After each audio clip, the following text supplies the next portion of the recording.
Well, good morning. I'm Jeremy. I'm one of the pastors here, and this morning we're going to be continuing in our series called Transforming Discipleship. And last week, Jeff started the series with an incredible sermon, I thought.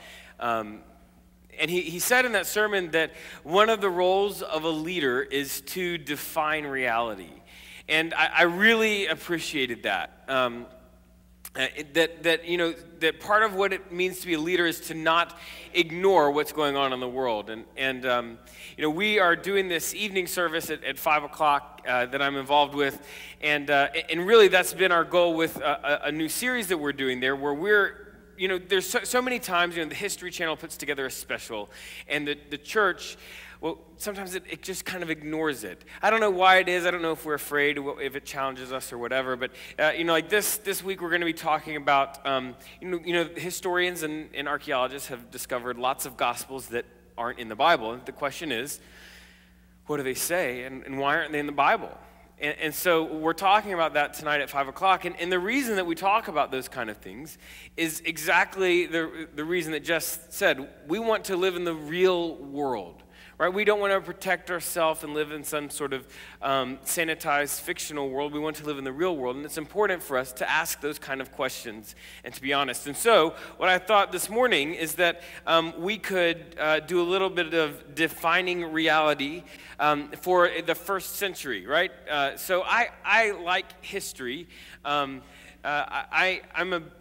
a fan of history. And mainly I'm a fan of history because I'm a fan of stories. I love stories. I love reading stories to my kids at night and working on all of the different Muppet voices. And I love movies. I used to watch a lot more movies at home, but when you have 3 young kids asleep, the explosions can't be quite as loud. And so now I watch a couple more in the theater now because I like a good, really good, compelling story, and that is what history is, right? History is a story. And so that's what we're going to do this morning. We're going to kind of look at the story that leads up to Jesus, part of it. There's this, it's the time between the Old Testament and the New Testament. If you're ever on Jeopardy, you need to know this word. It's called the intertestamental period, right? Which just means in between the Old Testament and the New Testament, but it sounds better. Is important because nothing really is written or said in the Bible during that time. And yet, that is just the couple of hundred years that lead up to Jesus and primes the pump for him coming on the scene, right? And so this morning we're gonna spend a little time on that story. And that story starts about 300 years before Jesus, or at least the plot line that we're following today. It starts with a guy named Alexander the Great, and he was great. He was a really incredible ruler. He did some amazing things. He conquered a whole lot of the world. But his real goal, Alexander the Great's real dream, was to bring the culture of the Greeks, to spread the culture of the Greeks throughout the known world, leaving a legacy that wouldn't be forgotten. He wanted to change the world. And that wasn't realized in his lifetime, but it definitely was realized after he died. The idea was called Hellenism, spreading this Greek culture, and it became basically the philosophy of the secular world. The problem with Hellenism, especially for the Jews, is that it was the antithesis of the God-centered, self-denying religion of the Jews, right? It was the opposite of it. They valued sacrificing to pagan gods, setting up images. They had horribly depraved worship practices, and God called his people to not worship idols, to not set up images in the temple, to not eat food sacrificed to idols.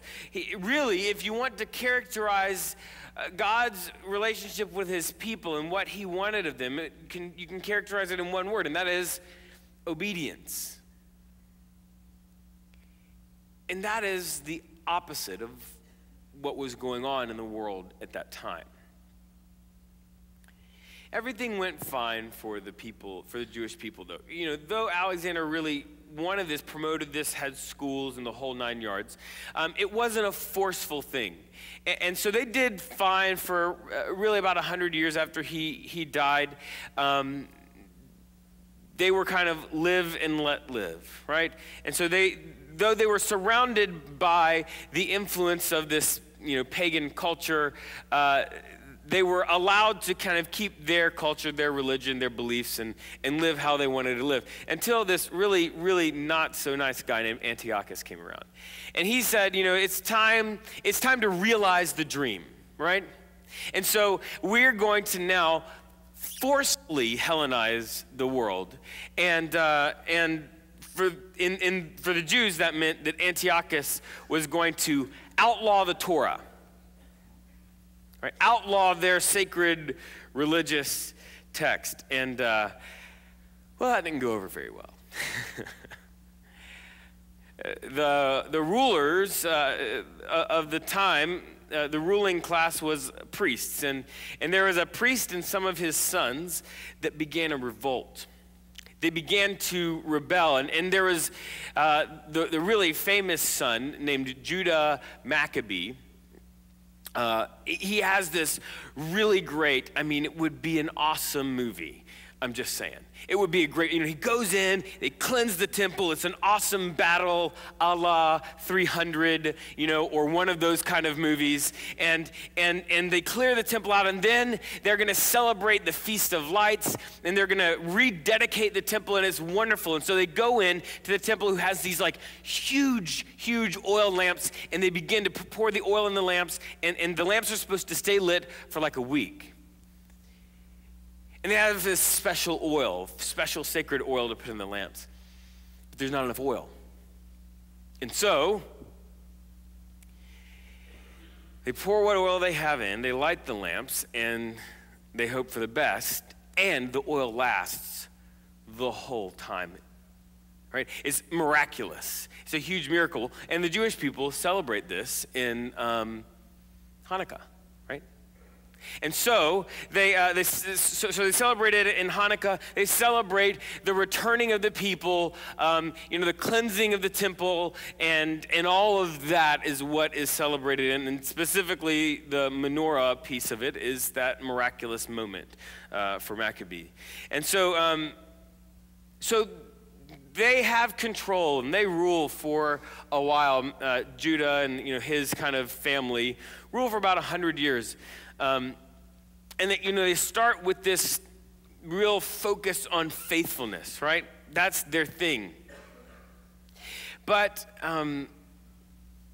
it's the story that we have in our own life. It's the story that we've seen over and over again. They begin with faithfulness, and then as time goes on, that ruling group begins to appreciate the values of Hellenism. They begin to, at first they just bring in some of the architecture and some of the games, and then some of the way that they dress, and then some of the way that they live, and then some of the moral code. And little by little, they end up in a very compromised place. And at the very end of it, they combine the role of the political leader and the priest into one role. And it's corrupt. And so, through this horrible series of events, the Jewish people lose their power to an outside ruler who would eventually be known as Herod the Great. He, not so great, okay? Herod the Great, he gets his first taste of political power when he's 20. He's a mayor, and then he sees his power of Jerusalem, and it's this really dramatic thing. You know, he has a really important friend of his named Caesar, who helps his rise to power. And so Herod the Great is... Well, he's different than Antiochus. He is an incredible politician. Herod the Great is a great politician, and so he is not going to be the one who outlaws the Torah. He doesn't need to do that. And so Herod the Great does not outlaw the Torah. He's a good politician, and so he does things to win the goodwill of the people, right?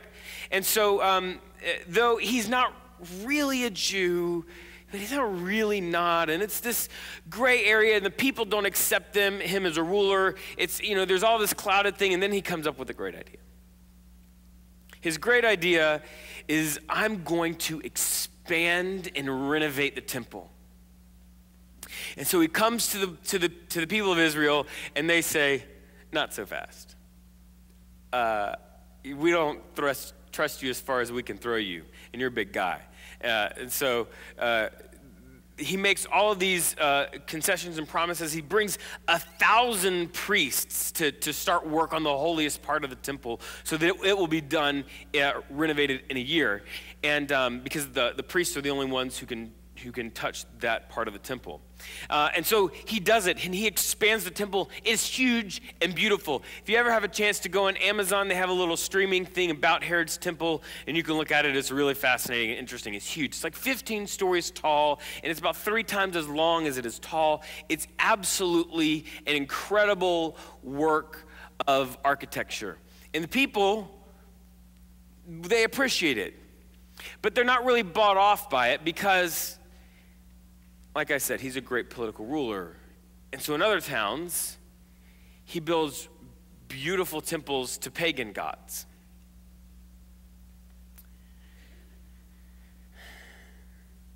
So Herod the Great is in power. And under his rule, Hellenism has no checks and balances.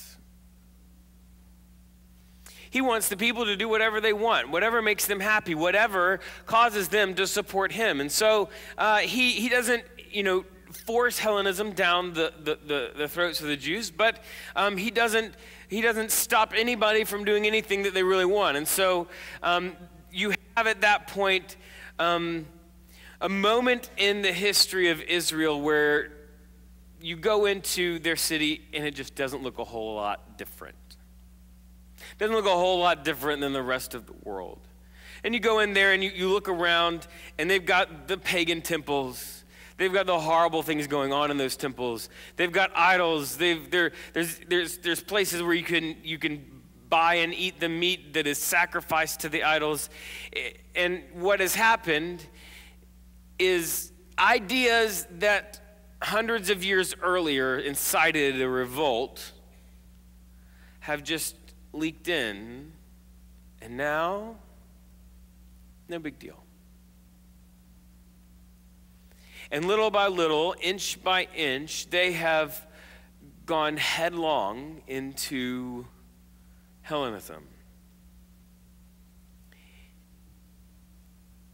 Now, because of that, there's a couple of groups that pull out. Right? There's a group that says, look, this is not right. This is, the Torah is very clear. We are not to be living this way. And so they begin to try to live in the city, within and among the people, and begin to be faithful, right? They want to call the people back to faithfulness to the Torah. And so those people are called Pharisees, right? And that's their deal. Their culture has gone down a bad path, and they're trying to get them back. So even though they didn't get it all right, and even though Jesus had a way better plan, you got to give them a little bit of love in the scriptures, because their heart was to be faithful to God. There was another group that actually ended up moving out into the desert, right? They had a couple of little desert communities. One day, a couple thousand years later, a kid threw a rock into one of their caves and found a bunch of scrolls called, you may have heard of them, Dead Sea Scrolls, right? We're going to talk about some of those scrolls tonight. But they separated out, which is not a good plan either. So you have Israel, and though it is very compromised, it still has some boundaries. There are still people that are trying to be faithful there. But just really close by, there's an area called the Decapolis. And if you look at this area, you can see the Sea of Galilee, the little blue piece right up there at the top left. And kind of around the Sea of Galilee is Israel, it's the faithful. But just across that sea is this region called the Decapolis. You can see Hippos. It's a city actually on the Sea of Galilee. And the Decapolis, it was Hellenism in its highest and most complete form. They sacrificed to idols. They ate whatever they liked, and they considered their chief goal in life, one of the chief goals of life was the pursuit of pleasure. And so they pursued pleasure with all that they had. They spent their entire life on experiencing the highest amounts of personal pleasure they could, and it went into some of the most horrible and depraved practices that we've ever had. You could see one of its chief cities right across the Sea of Galilee. You could stand in Israel, you could stand in this faithful place, in Capernaum even, and you could look across the sea and you could see Hippos. In fact, right before the Sermon on the Mount in Matthew chapter 4, Sermon on the Mount starts in Matthew chapter 5, the last verse of chapter 4, verse 25, it says this: large crowds from Galilee, the Decapolis, Jerusalem, Judea, and the region across from the Jordan followed Jesus.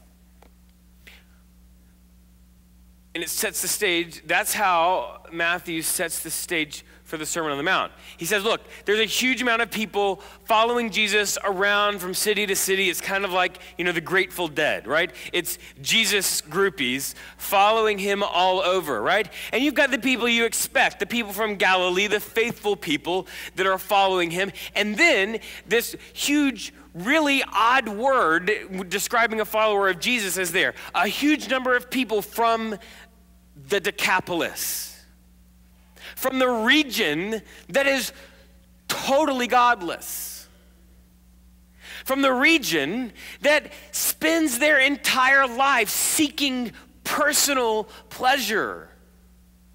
It's those people following Jesus. And then Jerusalem and Judea and some other people that you expect. So Jesus starts.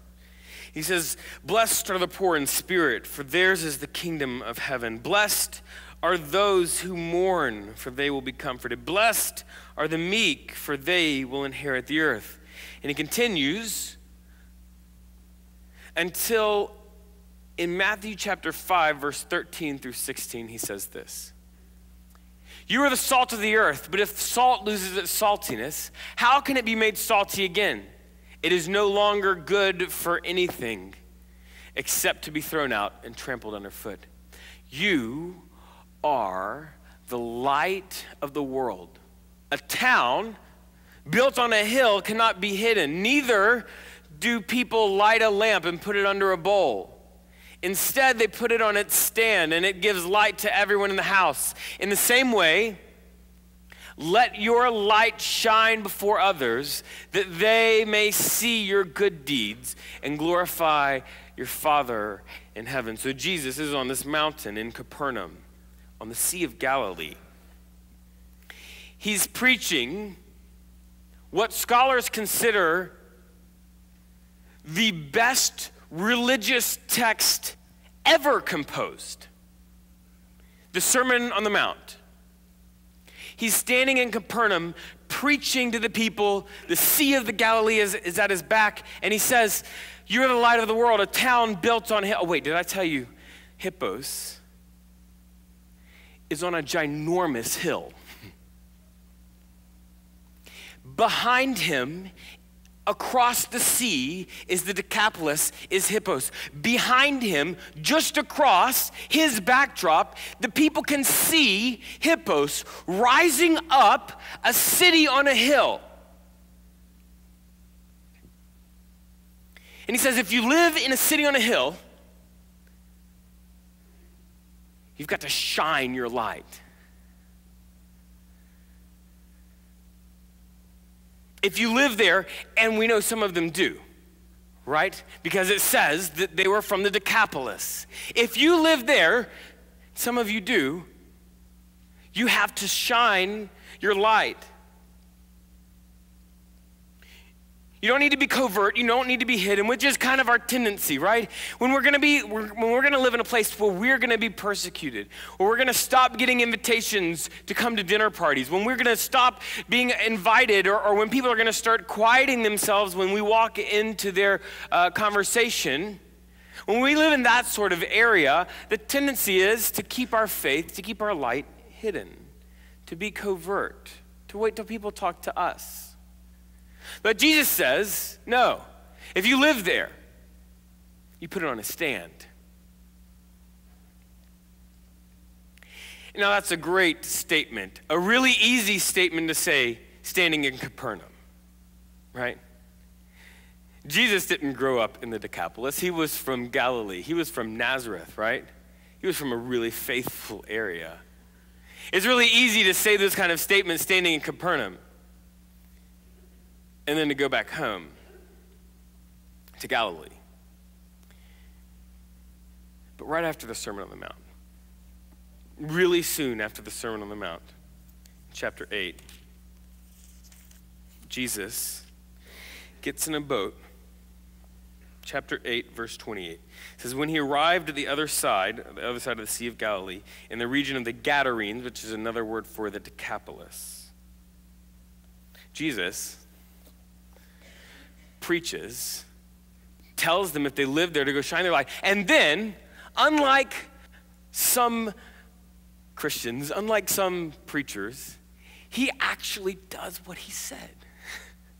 He gets in a boat and he goes across and he's met there, and this is the crazy thing, he's met there, 2 demon-possessed men come running from the tombs to meet them. They were so violent that no one could pass that way. So Jesus gets off the boat in this really deplorable section, and it's just not a surprise that there's demon-possessed people that live there, right? And so there's these 2 men, totally out of their mind, incredibly violent and obviously strong if nobody passes by there. They start running at Jesus. Now, when I see 2 very strong people out of their mind violently running at me, I turn around and I understand natural selection very clearly, right? I do not want to remove myself from the gene pool. But that's not what Jesus does. You know, he sees this fire in front of him. These 2 guys whose life is coming apart. He sees this fire, and instead of turning around and running away from the fire, he runs into the fire. He runs into the fire and tries to either put it out or help rescue them from it. So I'm reading this passage, and I realized I'm a pastor, and that wasn't a new realization. But I realized as I was reading that is what God calls us to as pastors and as Christians, right? Oftentimes, when people's life gets very difficult, when somebody dies, when somebody leaves somebody else, when things get very difficult, they call and they need a pastor. And if they don't have a pastor, they look in the cubicle next to them and they say, could I talk to you for a second? They watch the History Channel that questions everything that Christianity believes in 59 minutes, and they come to work with questions. They say, look, I don't believe in God, but I saw this show. What do you think about that? And there's this moment where we can observe the fire and we're detached from it. And we have a choice, right? We can turn around and run away. Or we can echo the life of Jesus and we can run into the fire. We can try to help them put the fire out or rescue them from it. So what does this mean for us? Well, some people might say we live in the Decapolis. I don't know about that. But I would say that we're very like the world in the first century of Israel, right? We started as, some version of a Christian nation, right? But we are far from that in this moment in time, right? We have churches and we have religious freedom. We have lots of wonderful, godly people. But to call us a Christian nation might be stretching that term a little bit, kind of like calling Israel a Jewish nation in the first century might have been stretching that term a little bit. And so it is in that world that Jesus is speaking. And so when he's standing on the mountain in Capernaum with hippos at his back, I believe that he is not just speaking to the Jewish people, and he's not just speaking to the people who live in the Decapolis, but that he is yelling over millennia to us here in America. And he says, when you live in a city on a hill, you have to shine your light.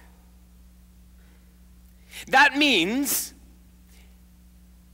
not being a passive follower of Jesus anymore, but being a proactive follower of Jesus. There was a moment a couple of months ago where I was, doing my profession as a minister and making coffee, I think it was. It was something very important and godly. And I had a long list of things that needed to be done for my job. And there was a man who was close by, and he was obviously in distress. And I saw him, and I said, okay, I've got a lot of stuff to do. And here he is. And I said to myself, okay, look, when you see the fire, the Holy Spirit oftentimes says to you, you need to go talk to them, right? You need to go say hello. You don't need to sit down and try to count, but you just need to open up a conversation, right? So the Holy Spirit's saying that to me, and I say, okay, look, I've got a lot to do, ministry, work, right? And I said, look, if he gets up and moves closer, I'll take that as a sign. Gets up, moves closer. But he doesn't make eye contact. So I said, if he makes eye contact, And so I set up these list of little things, and of course, all of them happen, and God is saying, look, Jeremy, you need to talk to this guy. And so I said, hey, I'm Jeremy. I'm one of the pastors here, and the guy melted, right? I'm so glad. I needed someone to talk to, right? He was in fire. I couldn't put it out in 10 minutes. I couldn't rescue him, but we could start that there. See, when you live in a city on a hill, you have to shine your light. And you don't need to just keep it in your house and put it on a basket and have the light on. Jesus says you got to put it on a stand. You got to make your light known to the people in your world. And so God's call to us this morning, in the reality that we exist in Mobile, Alabama, is we need to be proactive, not passive. We need to put our light on a stand. We need to get in a boat and cross over the sea and run into the fire. I don't know about you, but that makes me a little nervous. But I'll tell you this. If it's not worth being nervous about, it's probably not that important. So sometimes we just listen to Jesus and we do what he says. And I think that time is now.